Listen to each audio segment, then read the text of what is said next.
Assalamualaikum warahmatullahi wabarakatuh. Selamat pagi, siang, dan sore Bapak Ibu serta rekan-rekan sekalian. Pada kesempatan kali ini, saya akan mempresentasikan hasil penelitian kami yang berjudul optimasi kemudian produk hasil unit absorber melalui penggantian aktivator monoetanol amin menjadi dietanol amin. Presentasi ini akan kami bagi menjadi 4 bagian utama, yakni pendahuluan, metode, hasil dan pembahasan, serta kesimpulan.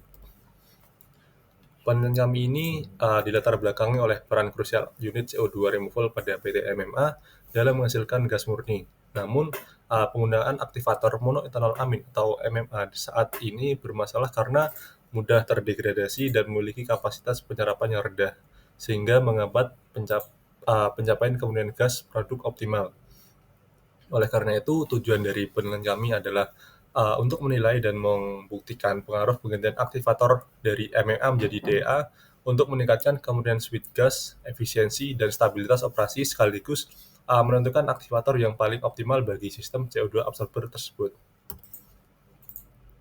Baik, jadi untuk metode pendekatan yang kami lakukan untuk penelitian ini adalah mengadopsi dari pendekatan optimasi kemudian gas hasil dengan mengganti aktivator MEA menjadi DA pada unit absorber. Kemudian untuk mengintegrasikan metode pendekatan yang kami lakukan, kami menggunakan perangkat lunak yakni simulasi Aspen Plus yang divalidasi dengan data desain dan operasional aktual. Kemudian penilaian kami ini meliputi 4 tahapan utama, yakni pengumpulan data, validasi model, analisis komparatif MEA dan DA, serta penentuan aktivator optimal, di mana variabel bebas yang diuji adalah jenis aktivator, kemudian konsentrasi, suhu operasi, tekanan operasi, laju alir gas umpan, dan juga laju sirkulasi solvent.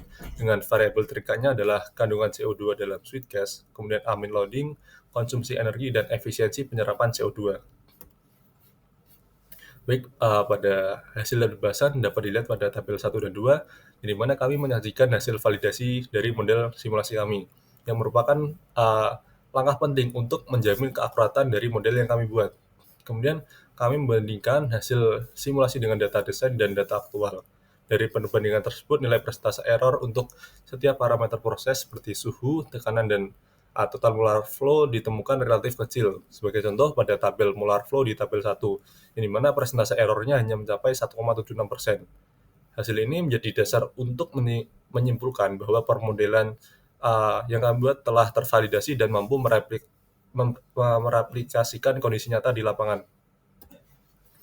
Kemudian pada slide selanjutnya dapat dilihat pada tabel 3, di mana tabel tersebut menunjukkan hasil perbandingan dari kinerja MEA dan DA pada kondisi operasi aktual, yaitu pada konsentrasi 1,55%. Dapat dilihat DA lebih unggul karena menghasilkan fraksi mol CO2 yang lebih rendah, yakni besar 0,6%, dibandingkan MEA yang hanya mencapai 0,7%, yang berarti kemudian sweet gas yang lebih tinggi. Selain itu, pada tabel keempat, yang merupakan tabel hasil pengujian variasi aktivator dengan konsentrasi 5,8% hingga 14,5%, dari hasil pengujian ini, kami DA secara konsisten dan signifikan menunjukkan kinerja yang lebih efisien dan stabil.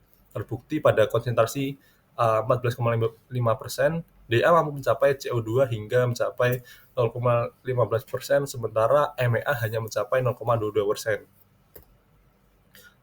Berdasarkan seluruh hasil simulasi dan analisis kami, dapat disimpulkan bahwa penggantian aktivator MEA menjadi DA memberikan peningkatan nyata terhadap kebutuhan gas atau sweet gas pada konsentrasi aktual 1,5% fraksi mol CO2 pada gas keluaran menggunakan DA lebih rendah, yakni sebesar 0,6% dibandingkan MEA yang hanya mencapai 0,7%.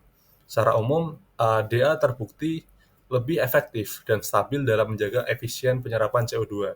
Oleh karena itu, DA direkomendasikan sebagai aktivator pengganti MEA pada sistem CO2 absorber. Baik, mungkin itu saja yang bisa saya sampaikan. Kurang lebihnya saya mohon maaf. Wassalamualaikum warahmatullahi wabarakatuh.